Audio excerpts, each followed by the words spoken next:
ಶ್ರೀಹರಿಯ ಮಗ, ಬ್ರಹ್ಮನ ಮಗ, ಮರೀಚಿಯ ಮಗ, ಕಶ್ಯಪನ ಮಗ,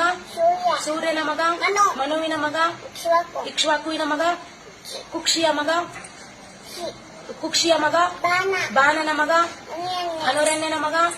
ಪೃಥ್ವಿನ ಮಗ, ತ್ರಿಶಂಕುವಿನ ಮಗ, ದುಂದುಮಾರನ ಮಗ, ಮಾಂಧಾತನ ಮಗ, ಏನು ಸುಸಂಧಿಯ ಮಗ, ಧ್ರುವಸಂಧಿಯ ಮಗ, ಭರತನ ಮಗ, ಅಶಿತನ ಮಗ, ಸಗರನ ಮಗ, ಅಸಮಂಜಸನ ಮಗ, ಅಶುವಂತನ ಮಗ, ದಿಲೀಪನ ಮಗ, ಭಗೀರಥನ ಮಗ, ಕುಕುತ್ಸುವಿನ ಮಗ, ರಘುವಿನ ಮಗ, ಪ್ರಬುದ್ಧನ ಮಗ, ಶಂಕನನ ಮಗ, ಸುದರ್ಶನನ ಮಗ, ಅಗ್ನಿವರ್ಣನ ಮಗ,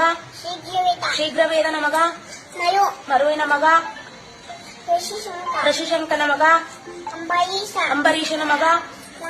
ನಹುಷನ ಮಗ, ಯಯಾತಿಯ ಮಗ, ನಾಭಾಗನ ಮಗ, ಅಜನ ಮಗ, ದಶರಥನ ಮಗ, ಶ್ರೀರಾಮಚಂದ್ರ ಪ್ರಭುವಿನ ಮಕ್ಕಳು, ಶ್ರೀರಾಮಚಂದ್ರನ ಮಕ್ಕಳು,